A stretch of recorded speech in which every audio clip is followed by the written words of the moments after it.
Hello students, I hope you all are doing good. So today we are going to discuss NCERT exercise of chapter electromagnetic waves. So this is the disclaimer. So far we have discussed all the theory section of the electromagnetic waves. So today I am going to discuss NCERT exercise with you. So after this lecture you will be able to calculate various parameters of electromagnetic waves like wavelength, frequency, electric field and magnetic field amplitudes. Find the magnetic field at any radial distance from the axis between the capacitor plates. So index, there are total 10 NCERT exercise questions in chapter electromagnetic waves. In this lecture we are going to cover all of these questions 8.1 to 8.10. So let's begin with first question, that is, consider a capacitor made of two circular plates, each of radius 12 centimeter. So there is a parallel plate capacitor and plates of capacitor are circular. Each plate have radius 12 centimeter and separated by 5 centimeter. The capacitor is being charged by an external source, not shown in the figure. The charging current is constant. So the current that is charging the capacitor is constant. Capacitor is being charged, okay, and the charging current is constant and is equal to 0.15 ampere. Means we are not charging the current with AC current, okay. It is not sure that we are using AC current because charging current is constant. So A part is calculate the capacitance and the rate of change of potential difference between the plates, means dV by dt, rate of change of potential difference between the plates. So charge is being stored on the capacitor, so potential difference will be created across the capacitor. So because it is being charged, so charges on the plate are starting accumulating on the capacitor, due to which potential across the plates of the capacitor is changing with respect to time. So you have to find this and also calculate the capacitance. B part is obtain the displacement current across the plates. And C part is Kirchhoff's first rule, that is junction rule, valid at each plate of the capacitor? Explain. So I will give you some time to think about it.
So let's begin with the solution. So figure 8.5. So parallel plates of capacitor are being shown. They are circular, okay, and source is not shown in the figure. So what is given in the question?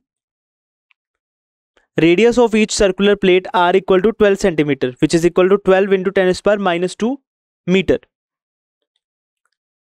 Distance between the plates is given, d equal to 5 centimeter. Why distance and radius is given? It is given to calculate the capacitance of the capacitor, okay.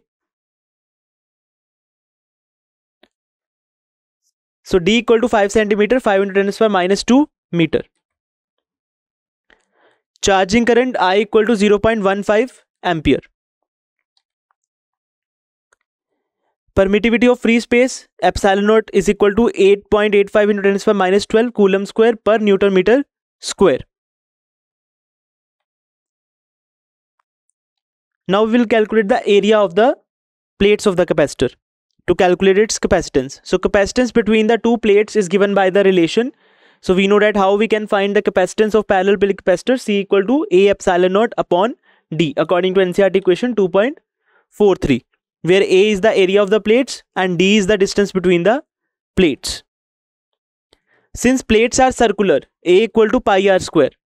Okay, plates are circular, it is given in the question. So area A will be equal to pi r square. R is given 12 centimeter, that is 12 into 10 to the power minus 2 meter. Okay, so we can find the area. So C is equal to epsilon naught pi r square upon D.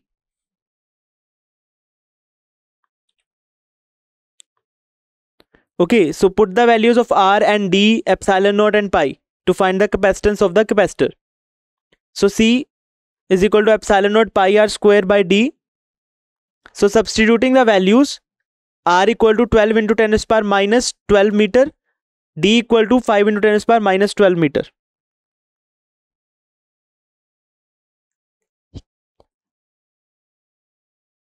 Sorry, R equal to 12 into 10 to the power minus 2 meter and D equal to 5 into 10 to the power minus 2 meter. C is equal to 8.85 into 10 to the power minus 12 into 3.14. What is radius? 12 into 10 to the power minus 2 square upon 5 into 10 to the power minus 2. C equal to 8.85 into 10 to the power minus 12 minus 4 plus 2. We have combined all the powers of 10. Okay, into 10 is 3.14 into 144 by 5. So after solving this is calculation part. You can do it. Okay, so C equal to 8.85 into 10 to the power minus 12 minus 4 plus 2 into 3.14 into 144 upon 5. And C came out to be 4001.616 into 10 to the power minus 14 upon 5. C is equal to 8.0032 into 10 to the power minus 12 farad. So C is approximately equal to 8 picofarad. 10 to the power minus 12 is known as pico. So capacitance is approximately equal to 8 picofarad. Hence capacitance of the given capacitor is 8 picofarad. We have calculated. Next, to find the rate of change of potential difference between the plates, that means dV by dt. So we know that charge on each, at any instant, charge on the capacitor on each plate is given by Q equal to CV. Okay, we know that. When we have discussed about the capacitor topic in electrostatic, we know that charge on each plate and at any instant is given by Q equal to CV. Now we will differentiate this expression on both sides. So C is constant, so it will not get differentiated. It will come out of the differentiation. So where V is the potential difference across the plates. So differentiating both sides with respect to time t gives dq by dt equal to dcv by dt. So C is constant, it will come out of the derivative. So it will become C into dv by dt. So we have to find the dv by dt. It is asked rate of change of potential difference between the plates. So dv by dt is to be found. Okay, so dv by dt will be equal to 1 by c dq by dt. So dv by dt equal to 1 by c dq by dt. Now we will put the value of c which is given in the question. Oh, sorry, we have calculated it, which came out to be approximately equal to 8 picofarad. And dq by dt is current, which is given as constant, which is equal to 0.15 ampere.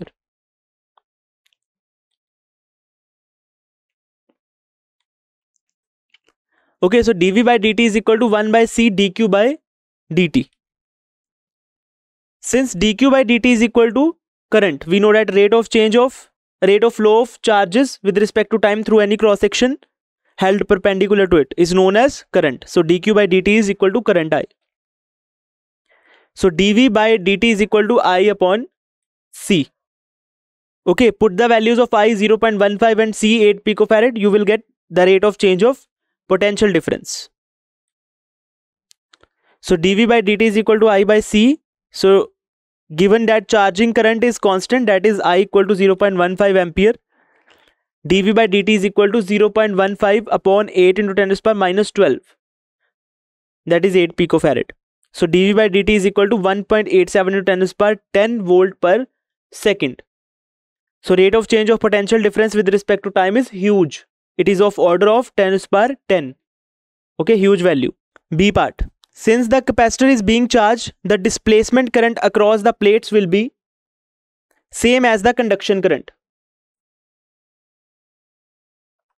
Okay, so in the case of charging of capacitor, or if we have connected capacitor with the AC source in which current is changing, okay, due to which charge on the capacitor plates will be changing as conduction current is changing with respect to time, due to which electric field between the plates of the capacitor is changing with respect to time, due to which displacement current is generated. Okay, also in the case of DC source, if capacitor is being charged, that means charges that are accumulating on the plates is increasing. Capacitor is being charged, so electric field between the plates of the capacitor is increasing with respect to time, due to which displacement current is there. If capacitor is fully charged, then there will not be any displacement current. Also conduction current will become zero, because fully charged capacitor will offer infinite resistance to the DC current, due to which displacement current will be equal to zero. Also conduction current in the capacitor will be in the circuit will be zero, because capacitor will offer infinite resistance, infinite opposition to the flow of current, to flow of DC current. Okay, so since capacitor is being charged, due to which current is flowing through the circuit, also electric field is changing between the plates of capacitor, so displacement current is there. So displacement current will be equal to conduction current. So hence displacement current ID will be equal to I. So ID is displacement current, I is conduction current. So conduction current we have calculated, or it is given in the question that charging current, it is conduction current that is charging the capacitor. It is given 0.15 ampere. So displacement current will be equal to the 0.15 ampere. Now C part. According to Kirchhoff's first rule, incoming current at a junction is equal to the leaving current from this junction. This is the first rule statement, junction rule statement, that if there is a current, total current entering in a particular junction must be equal to the total current leaving that junction. This is the Kirchhoff's first rule or junction rule. So when a capacitor is charging, a conduction current flows towards one plate and an equal displacement current. So displacement current is a hypothetical term, but we consider it as current. So if conduction current is entering one plate, or conduction current flows towards one plate and equal displacement current flows away from that plate. If we are considering one plate or region around one plate, so conduction current will be entering the plate and displacement current, which is produced due to the change in electric field between the plates, will be flowing away from that plate. If we are taking positive plate, so current is entering the positive plate and displacement current in the direction of electric field that is changing will be leaving that plate or going away from the plate. So that means current entering the junction, if we are considering junction on this plate, so current entering the junction is equal to the current leaving that junction, because during charging of capacitor, conduction current is equal to displacement current. So current entering the junction is equal to the current leaving the junction. Since displacement current is equal to the conduction current, Kirchhoff's first rule is valid at each plate of the capacitor. Okay. Now next question. A parallel plate capacitor made of circular plates, each of radius r equal to 6 cm. Again a parallel capacitor is there. Parallel plate capacitor is there having circular plates and radius of each plate is 6 cm. That is 6 into 10 raised to power minus 2 meter. Has a capacitance C equal to 100 picofarad. The capacitor is connected to a 230 volt AC supply with the angular frequency of 300 radian per second. A part is what is the RMS value of conduction current. Okay, you have to find the RMS value of conduction current. B part is the conduction current equal to displacement current in this case? Now capacitor is connected to AC supply. Will conduction current be equal to displacement current? Or C part is determine the magnitude, maximum magnitude, or we can say amplitude of B magnetic field at a point 3 cm from the axis between the plates. Radius of the plate is 6 centimeter. So if we are considering area enclosed by these parallel plates, so it will come out to be cylindrical surface, cylindrical volume. Okay, if both plates are circular, if area enclosed by these, area between or area enclosed by these parallel plates is considered, it come out to be cylindrical. Okay, or we can say the volume enclosed by these parallel plates will be cylindrical. Okay, and we have to find the magnetic field at a distance 3 centimeter from the axis. That is, that point lies within the volume enclosed by that cylinder. So we can consider it as cylindrical wire. The volume enclosed by the parallel plates of the capacitor will be considered as cylindrical wire. So we have to find magnetic field at 3 centimeter from the axis. That is, it is inside the volume enclosed by the capacitor. So it can be considered as inside point of a conducting wire. Okay, so you have to determine the magnitude of magnetic field at, amplitude of magnetic field at that point. So I will give you some time to think about it and solve it.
So again, capacitor having circular plates is given and it is connected to AC source. Now source is given in the question. So AC supply is given. So what is given in the question? Radius of each plate 6 centimeter, which is 0.06 meter. Capacitance of the plates 100 picofarad, that is 100 into 10 to the power minus 12 farad. AC supply voltage VRMS equal to 230 volt is given. So it is not mentioned which voltage is there. So it is considered as RMS voltage. So angular frequency omega equal to 300 radian per second is given. So RMS value of conduction current can be found using equation. So we know that RMS value of current is equal to VRMS upon XC according to NCERT equation 7.18. Okay, so expression between IRMS and VRMS is given. IRMS equal to VRMS upon XC. It is equivalent to I equal to V upon R according to Ohm's law. So in the case of capacitor, what is the opposition of it? XC. Okay, so IRMS equal to VRMS upon XC. VRMS is given in the question. XC, we can calculate. XC is equal to 1 upon omega C. Omega is given 300 radian per second. C is also given. So can we calculate the IRMS? So XC is capacitive reactance. XC is equal to 1 by omega C. NCERT equation 7.17. So IRMS will become VRMS into omega C. So put XC equal to 1 by omega C. So IRMS will become VRMS into omega C. So IRMS is equal to VRMS into omega C. So now put all the values. VRMS equal to 230 volt, omega equal to 300 radian per second, C equal to 100 into 10 to the power minus 12 farad. So IRMS will become 230 into 300 into 100 into 10 to the power minus 12. So after solving, IRMS came out to be 6.9 into 10 to the power minus 6 ampere, or we can write 6.9 microampere. So IRMS is equal to 6.9 microampere. Hence the RMS value of conduction current. So we have calculated the conduction current, 6.9 microampere. Now, since capacitor is connected to an AC supply, so I have mentioned already that if capacitor is charging or capacitor is connected to AC supply, in AC supply current is changing with respect to time. That means charge on the capacitor plates is changing with respect to time, and electric field that depends on the charge of the capacitor plates also changing with respect to time. Electric field between the plates of capacitor is also changing with respect to time. That give rise to displacement current. Okay, so in the case of AC supply or in the case of charging of capacitor, displacement current is equal to conduction current. So conduction current we have calculated IRMS, so it is AC current, so an effective value is being calculated. So IRMS is equal to 6.9 microampere. So displacement current will also be equal to 6.9 microampere in the case of capacitor connected to an AC source. Now C part, ID is displacement current and I is the conduction current. Magnetic field at a distance r from the axis. Now we have seen the capacitor plates. So volume enclosed by these capacitor plates. If you are connecting ends of the capacitor plate with another end of the capacitor plate, the volume enclosed by that capacitor plates will be cylindrical. Okay, so it will behave as cylindrical wire. So in Ampere circuital law, in chapter 4, moving charges and magnetism, in Ampere circuital law we have discussed what is the magnetic field inside the current carrying wire if wire has significant thickness.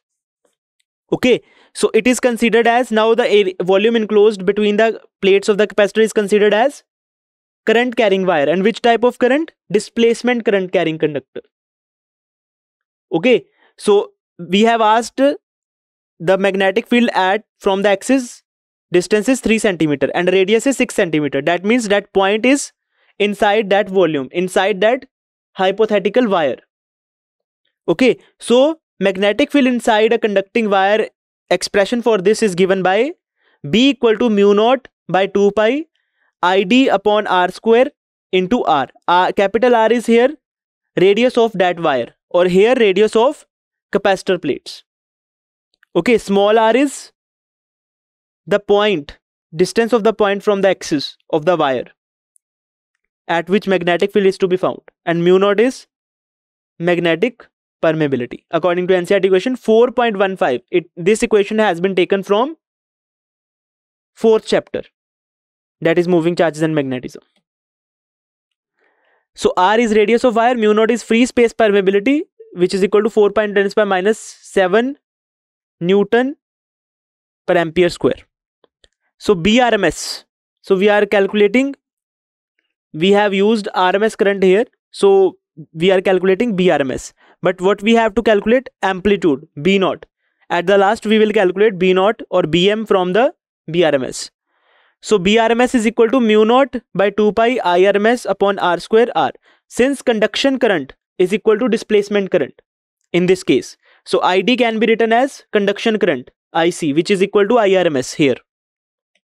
Okay, so now calculate the BRMS from here.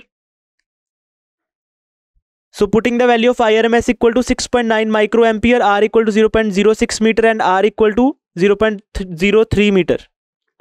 R is given 3 centimeter, so 0.03 meter. So BRMS is equal to 2 into 10⁻⁷, 6.9 into 10⁻⁶ upon 6 into 10⁻² whole square into 3 into 10⁻². So 0.06 is written as 6 into 10⁻² and 0.03 is written as 3 into 10⁻². So BRMS is equal to 1.15 into 10⁻11 Tesla. Okay, so we have calculated BRMS. Now we will calculate the B naught, amplitude of B, maximum value of B. So amplitude of magnetic field is given by B naught equal to √2 BRMS. So B naught is equal to √2 into 1.15 into 10⁻11. So B naught will be equal to 1.63 into 10⁻11 Tesla. This is the amplitude of magnetic field at a point 3 centimeter from the axis of the plates. So and amplitude of B at a point 3 centimeter from the axis between the plates of capacitor is 1.63 into 10⁻11 Tesla. Okay. So next question. What physical quantity is same for X-rays of wavelength 10 raised power minus 10 meter, red light of wavelength 6800 angstrom. What is angstrom? 10 raised power minus 10 meter. And radio waves of wavelength 500 meter. So X-rays are given of wavelength 10 raised power minus 10 meter. Red light is given, that is in visible region, of wavelength 6800 angstrom, and radio waves of wavelength 500 meter is given. So what physical quantity is same for all these electromagnetic waves, different type of electromagnetic waves? So I will give you some time to think about it.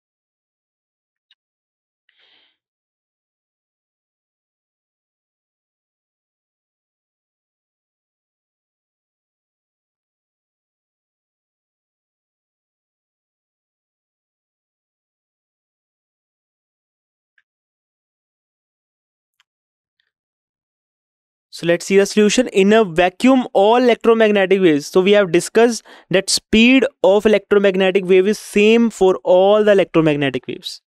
Their frequency and wavelength is different, but the product of frequency and wavelength is same, which is equal to speed of light.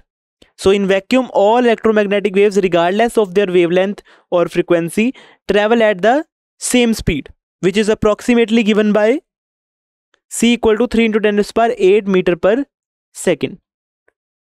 Okay, so all electromagnetic waves in vacuum have same speed. So hence the physical quantity that is asked in the question. So physical quantity that is same regardless of nature of EM wave. So it doesn't depend on the nature of EM wave, whether it is gamma rays, X-rays, visible, infrared, ultraviolet, radio or microwaves. So physical quantity that is same regardless of nature of EM wave is speed of EM waves. Okay. Next exercise 8.4. A plane electromagnetic wave travels in vacuum along z direction. So direction of propagation is given. What can you say about the directions of electric and magnetic field vectors? If the frequency of wavelength is 30 megahertz, means 30 into 10 to the power 6 hertz, what is its wavelength? Okay, so I will give you some time to solve it.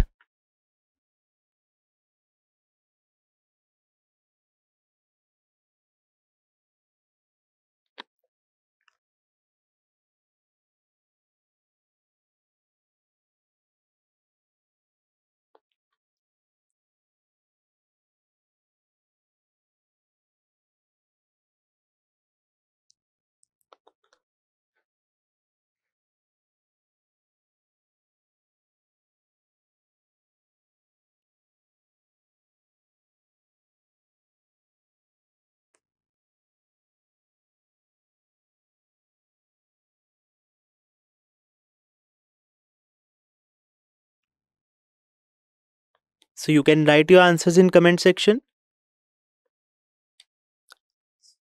Those who are writing are appreciated.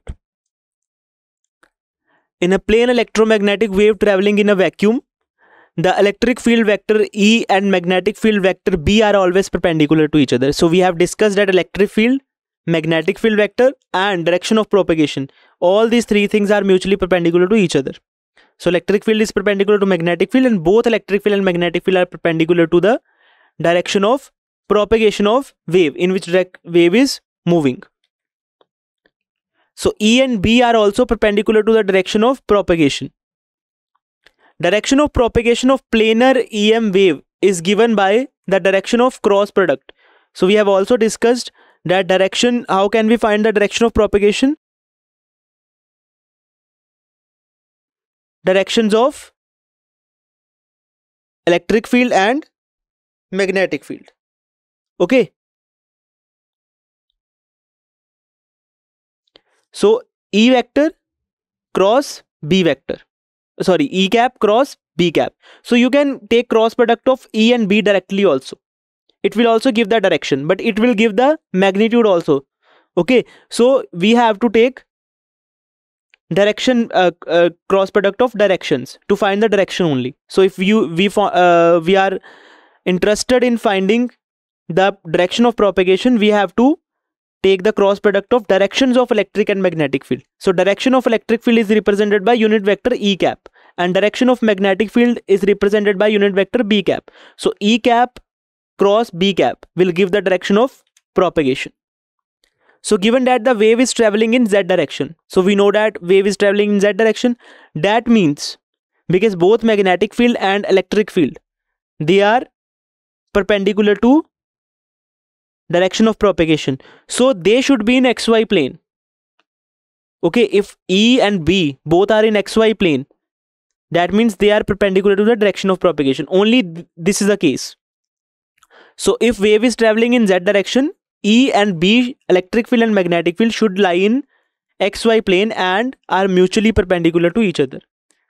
Okay, so it is not necessary that electric field should be in X along the x-axis and magnetic field is along the y-axis. They can be in any direction in XY plane, but they are mutually perpendicular to each other. Okay, so direction can be found using E cap cross B cap, and direction of propagation is perpendicular to the both electric and magnetic field. So since wave is traveling along Z direction, so E and B should lie in XY plane, but it is not necessary that E should lie along the x-axis and B should lie along the y-axis. It is not necessary. They can lie in any direction in the XY plane, but they must be perpendicular to each other and perpendicular to the direction of propagation. So now we will calculate the wavelength. So to find the wavelength, lambda of the wave, we can use the relationship between the speed of light c, frequency f and wavelength lambda. We know that nu is equal to c is equal to nu lambda. Okay, or we can use f at the place of nu also. For frequency, nu and f both can be used interchangeably. Okay, both symbols represent the frequency. Okay, so from here c will be equal to f lambda. This is the relation between frequency, speed of light and wavelength. So c equal to f lambda. So what is given? Nu is given, or we can say f is given 30 megahertz, 13 to 10 to the power 6 hertz. Okay, c is, we know that. What is c? Speed of light in vacuum, that is equal to 3 into 10 to the power 8 meter per second. Now put the value of c and f in the expression and find lambda. So substituting the values, lambda is equal to 3 into 10 to the power 8 upon 13 to 10 to the power 6, which is equal to 1 upon 10 into 10 to the power 2. So lambda came out to be, so lambda is equal to 1 upon 10 into 10 to the power 2. So lambda is equal to 10 meters. Okay, so hence wavelength of the given wave is 10 meter. Next question, a radio can tune into any station in the 7.5 megahertz to 12 megahertz band. Okay, so we can tune a radio. Radio can tune into any station in which range, range of frequency, in which band of frequency. It is 7.5 megahertz to 12 megahertz. What is the corresponding wavelength band? So you have to find the corresponding wavelengths. So wavelength correspond to 7.5 megahertz and wavelength corresponding to 12 megahertz. Then you will find the band of wavelength or range of wavelengths. Okay. So frequency band is given. A radio can tune into any station in this frequency band. You have to find the wavelength band corresponding to that frequency band. So you have to find the frequency corresponding to 7.5 megahertz. Then you have to find the wavelength corresponding to 12 megahertz. Then you will find the range of wavelength. Okay.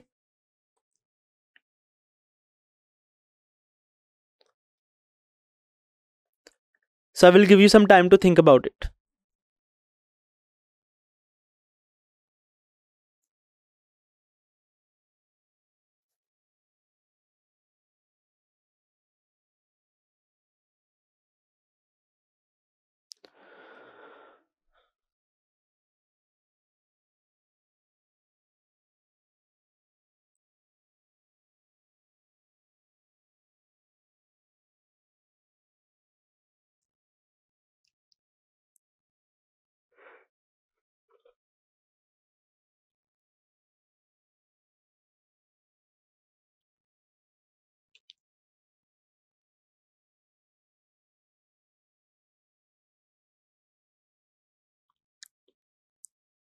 So let given frequencies nu1 and nu2. So these nu1 is 7.5 megahertz, nu2 is 12 megahertz. Then wavelength corresponding to these frequencies, you can consider lambda 1 and lambda 2.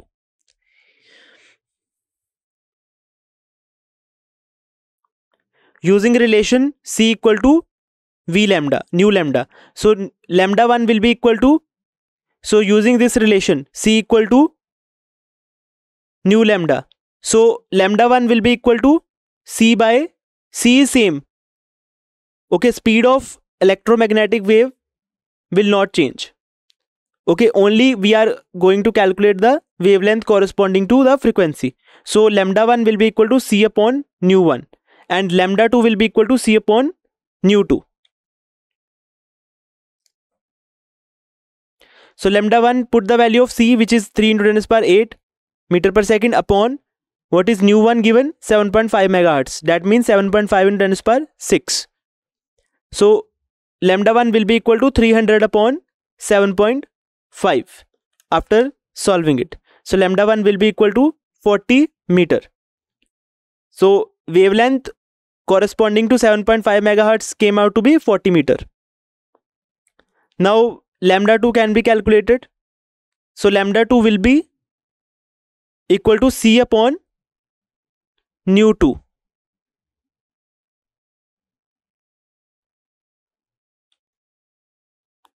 So lambda 2 will be equal to 3 into 10 to the power 8 upon 12 into 10 to the power 6.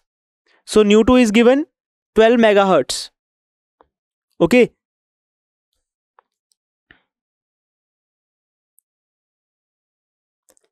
So lambda 2 will be equal to 300 upon 12. So lambda 2 will be equal to 25 meter.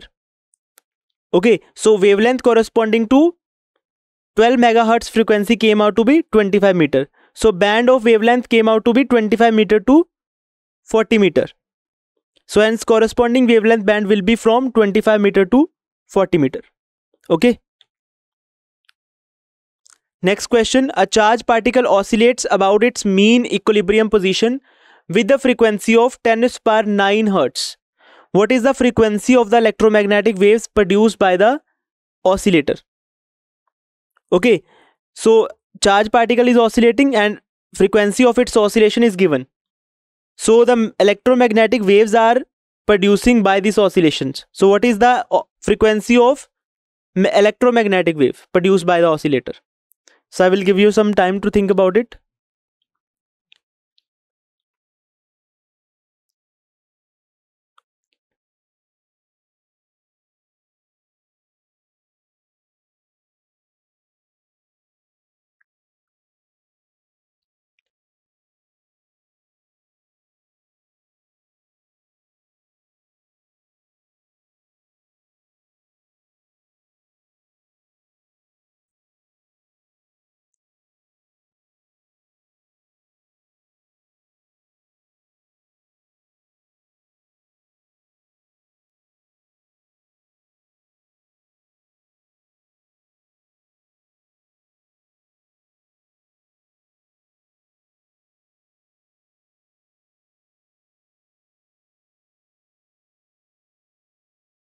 The frequency of an electromagnetic wave produced by the oscillator is same as that of charged particle oscillating about its mean position. Okay, if the charged particle is oscillating with the frequency 10 to the power 9 hertz, okay, it is producing the electromagnetic waves. So the frequency of the electromagnetic wave produced by the oscillator will be same as the frequency of the oscillating charge particle. Okay, frequency of the electromagnetic waves produced by the oscillator will be same. That is 10 to the power 9 hertz. Okay, because it is accelerating. Oscillating charge means accelerating charge particle. So it will produce the magnetic field. Okay, also it will produce time varying electric field. So the frequency of electric field and magnetic field, due to its oscillation, their frequency will be same as the oscillation, due to which frequency of the electromagnetic wave will be same, that is 10 to the power 9 hertz. Next question, exercise 8.7. The amplitude of the magnetic field part of a harmonic electromagnetic wave in vacuum is B naught equal to 510 nanotesla. Okay, so amplitude of magnetic field is given, that is 510 nanotesla. What is the amplitude of the electric field part of the wave? So you have to find the E naught. So I will give you some time to think about it.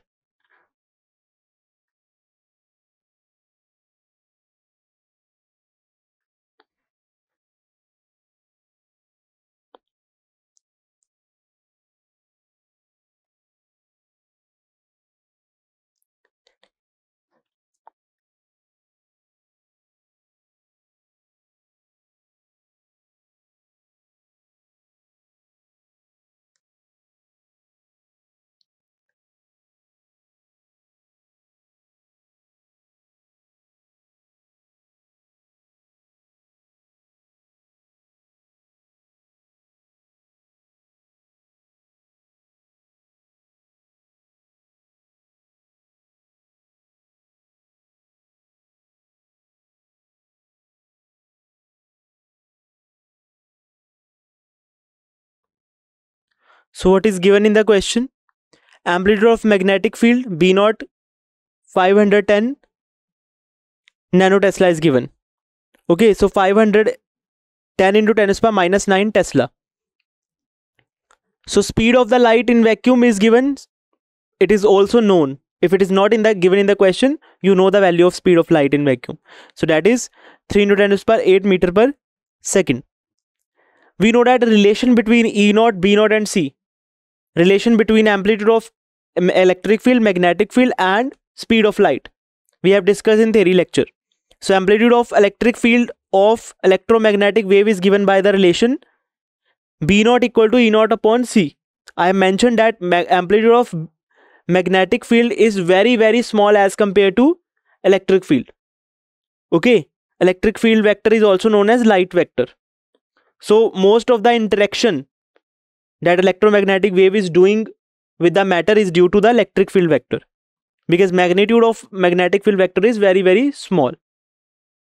You can see B naught is given in nanoteslas. That means 10 to the power minus 9 Tesla, which is very small value. Okay, as compared to the electric field amplitude. So B naught is equal to E naught upon C according to NCERT equation 8.10.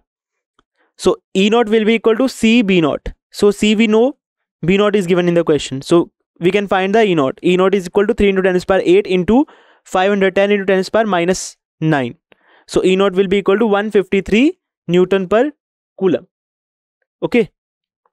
Therefore, amplitude of the electric field of wave is 153 Newton per Coulomb. Next question. Suppose that the electric field amplitude of an electromagnetic wave is E naught equal to 120 Newton per Coulomb, and that its frequency is nu equal to 50 megahertz. Okay, E naught is given, frequency is given. Determine B naught, omega, K and lambda. So you have to calculate wave number K, you have to calculate omega, you have to calculate B naught and lambda. So nu is given, we can calculate omega. E naught is given, we can calculate B naught. K is 2 pi upon lambda.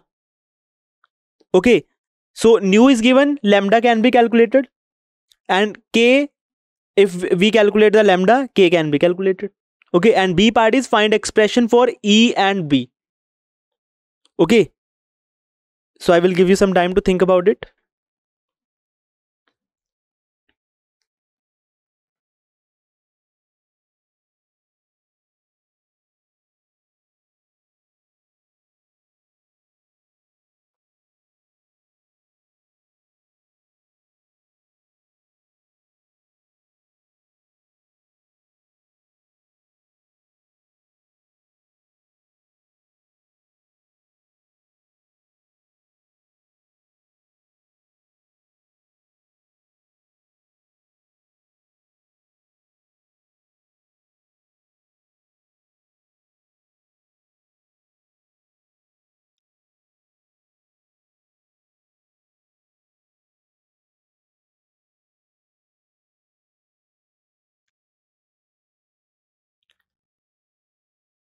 So what is given in the question? E naught is given, and speed of light we know, c equal to 3 into 10 raised power 8 meter per second, and frequency of source is given, nu equal to 50 megahertz, that is 50 into 10 raised power 6 hertz. Speed of light 3 into 10 raised power 8 meter per second. So A part. So magnitude of magnetic field strength is given as B naught equal to E naught upon C. This is the relation between amplitude of magnetic field and amplitude of electric field according to NCERT equation 8.10. Okay, so you have to attend the theory lectures if you don't know this expression. So E naught is given, B naught is equal to 120 upon 3 into 10 raised power 8 meter per second. So B naught is equal to 4 into 10 raised power minus 7 Tesla. We have calculated B naught, which is 400 into 400 nanotesla. We can write 4 into 10 raised power minus 7 Tesla into 400 nanotesla. Okay, or it is not necessary to convert it into nanotesla if it is not asked. You can write it in scientific form also. So angular frequency of source is given as omega equal to 2 pi nu. Nu is given, so we can calculate omega. Omega is equal to 2 pi into 50 into 10 raised power 6 after putting the value of nu and pi. So omega is equal to 3.14 into 10 raised power 8 radian per second. Okay, now magnitude of propagation vector k is given as, so that is propagation vector k, and magnitude of this propagation vector is known as wave number, which is k equal to omega by c. Okay, so according to NCERT equation 8.9a. So k, after putting the value of omega and c, k is equal to 3.14 into 10 raised power 8 upon 3 into 10 raised power 8. So k is equal to 3.14 into 10 raised power 8 upon 3 into 10 raised power 8. After solving it, k come out to be 1.05 radian per meter.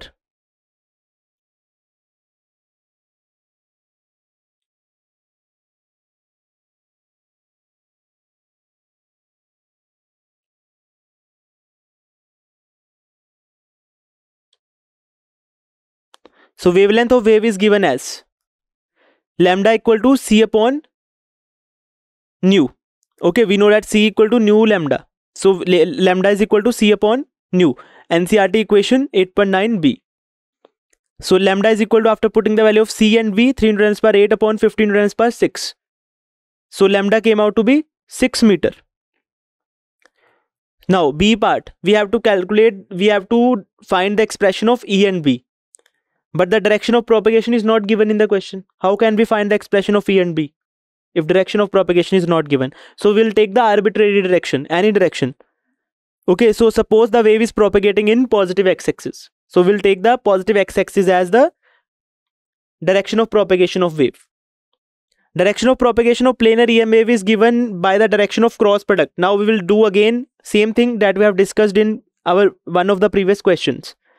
Okay, that we can find the direction of propagation by cross product of direction of electric field and magnetic field, that is E cap cross B cap. So direction of propagation of planar EM wave is given by the direction of cross product, that is E cap cross B cap. This means the electric field vector can be taken along y axis. Okay, now we will fix the axis, but it is not necessary that electric field vector should be in y axis, should be along y axis, or magnetic field vector must be taken along z axis. So it is not necessary. They can be in zy plane, or we can say yz plane, but it is not necessary the electric field vector must be in along y axis, or magnetic field vector must be along z axis. They both should be in yz plane, but their direction is not specific if it is not given. Okay, so we are taking some arbitrary direction. So we are taking electric field vector to be along y axis and magnetic field vector to be along z axis. This is because all the three vectors are mutually perpendicular. So we have taken the direction of propagation along x axis. Okay, so x axis means I cap. So direction of propagation came out to be I cap. Which two vectors, which two univectors are taken into account for cross product, that it will give I cap. So E cap cross B cap equal to I cap. Means according to cyclic property, we have to do J cross K. Okay, so electric field vector will be along J cap, means Y axis, and magnetic field vector will be along Z axis, that is K cap. So E along Y axis and B along Z axis, such that Y cap cross J cap will be equal to I cap.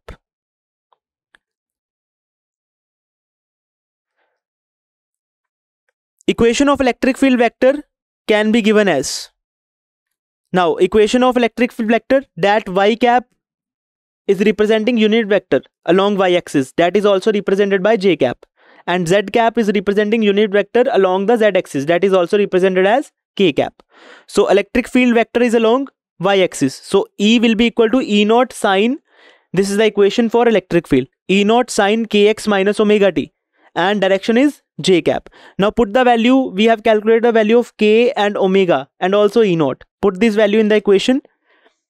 Putting the value of E naught equal to 120 Newton per Coulomb, K value of K and omega in the expression of E. So E will become 120 sine 1.05 x minus 3.14 into 10 power 8 T J cap Newton per Coulomb after putting all the values. So and magnetic field vector can be given as B equal to B naught sine kx minus omega t K cap. By putting B naught equal to 4 into 10 power minus 7 Tesla and value of K and omega in the expression of B. So B is equal to 4 into 10 power minus 7 sine, at the place of K it is 1.05 x minus omega is 3.14 into 10 power 8 T K cap Tesla. This is the expression for B along with direction, that is K cap. Next question. The terminology of different parts of electromagnetic spectrum is given in the text. Use the formula E equal to h nu and obtain the photon energy in units of electron volt. For different parts of electromagnetic spectrum, in what way are the different scales of photon energies that you obtain related to the source of electromagnetic radiations? Okay, so you have to calculate the energy by using this relation h equal to nu, or you can write at the place of nu c by lambda. So h c by lambda. So by putting h and c, you can find the expression, and after putting the wavelengths from every part of the spectrum, you can find the energies of every part of spectrum, and you have to compare them. Okay, or in what way are the different scales of photon energies that you obtain related to the sources of electromagnetic radiation. Okay, so let's see the solution. Energy of photon is given as E equal to h nu, which is hc by lambda. So now put the value of hc, where h is Planck's constant 6.6 into 10 power minus 34 joule second, or c is speed of light 3 into 10 power 8 meter per second. Lambda is wavelength of radiation. So E will be equal to 6.6 into 10 power minus 34 into 3 into 10 power 8 upon lambda. Okay, so E will be equal to 6.6 into 10 power minus 34 into 3 into 10 power 8 upon lambda, which is equal to 19.8 into 10 power minus 26 upon lambda joule. Okay, now we have to convert it into electron volt. So what is electron volt? 1 electron volt is equal to 1.6 into 10 power minus 19 joule. Therefore 1 joule will be equal to 1 upon 1.6 into 10 power minus 19 electron volt. So 1 joule will be converted into electron volt by dividing it to 1.6 into 10 power minus 19. So we'll divide the energy with the 1.6 into 10 power minus 19. Okay, so it will convert it to electron volt. So electric field will, energy will be equal to 12.375 into 10 power minus 7 electron volt.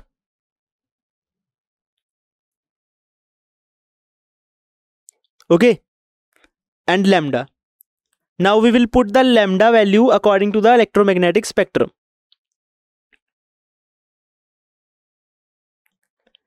The given table lists the photon energies for different parts of electromagnetic spectrum for different lambda.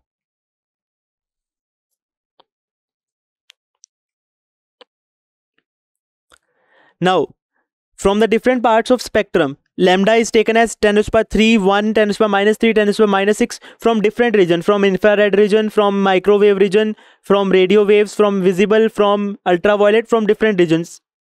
These wavelengths are taken. So 10 to the power minus 6, 10 to the power minus 8, 10 to the power minus 10, 10 to the power minus 12. And corresponding energies can be calculated.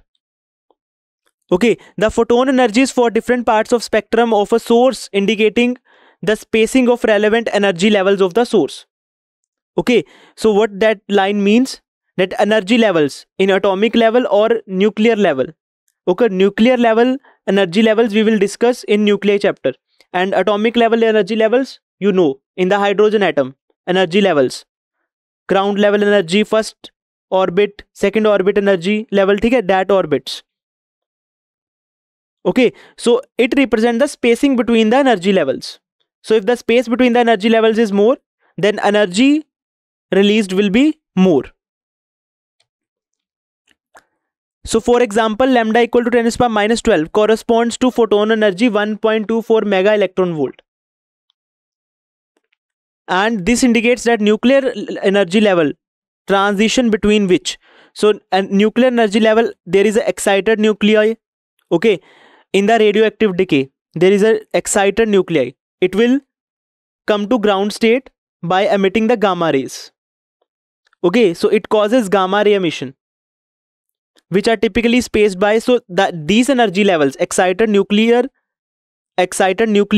energy level or ground level and nuclear energy level, they are separated by energy difference of 1 mega electron volt. That's why they are causing gamma ray emission. Similarly, visible wavelength. So in atomic energy levels, when one electron comes from one energy level to another energy level in hydrogen atom, so there is a Balmer series. Okay, so due to which visible region is given according to Balmer region in the hydrogen spectra. A visible wavelength lambda equal to 5 into 10 to the power minus 7 meter correspond to photon energy 2.5 electron volt, which is very small as compared to 1 mega electron volt. So this photon energy lies in the visible region. So this implies that atomic energy level transition between which, so transition between these atomic energy levels gives the visible radiation are typically spaced by few electron volts. Okay, so energy levels that are spaced, or the difference of energies between these energy levels are very, very small, of order of few electron volts, they will give the visible radiations. So question: in a plane electromagnetic wave, the electric field oscillates sinusoidally at a frequency of 2 into 10 to the power 10 Hz and amplitude 48 volt per meter. What is the wavelength of the wave? What is the amplitude of oscillating magnetic field? And show that the average energy density of the electric field E field equals the average energy density of B field. C is equal to 3 into 10 to the power 8 meter per second. So what is given in the question? Frequency of the electromagnetic wave nu is given. Electric field amplitude is given, E naught equal to 48 volt per meter. Wavelength of a wave is given by lambda equal to C upon V. After putting the value of C and V, you will get lambda, which is equal to 0.015 meter. Wavelength of the wave is 0.015 meter. Magnetic field strength is given as B naught equal to E naught upon C. Okay, E naught is given in the question, 48 volt per meter, and C we know the value of C. So B naught will be equal to 48.3 into 10 to the power 8. So B naught is 1.6 into 10 to the power minus 7 Tesla. Okay, amplitude of the oscillating magnetic field is B naught equal to 1.6 into 10 to the power minus 7 Tesla. Now energy density of the electric field is given as UE, which is given as 1/2 epsilon naught E square. Okay, so this is not given in your NCERT, but we have discussed about it in our second lecture of this chapter. So energy density of the magnetic field is also given as UB equal to B square upon 2 mu naught, where epsilon naught is the permittivity of free space and mu naught is permeability of free space. Now for planar, E and B are in phase and strength of electric field and magnetic field are related as E equal to CB according to NCERT equation 8.10, where C is equal to 1 upon root epsilon naught mu naught. Okay, then E becomes E equal to 1 by root epsilon naught mu naught into B.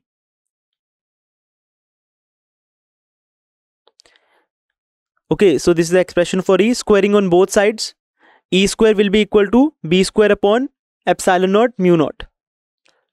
So after rearranging this equation, epsilon naught E square will be equal to B square upon mu naught. After multiplying both sides by half, so multiplying both sides by half epsilon naught E square will be equal to B square upon 2 mu naught. So half epsilon naught E square is energy density associated with electric field, and B square upon 2 mu naught is an energy density associated with magnetic field. So it is equal. We have proved it. So hence the average energy density of electric field equals the average energy density of magnetic field. That is asked in the question. Okay. So thank you. This is all about today's lecture of NCERT exercise of chapter electromagnetic waves. So I hope you understood it well. Thank you.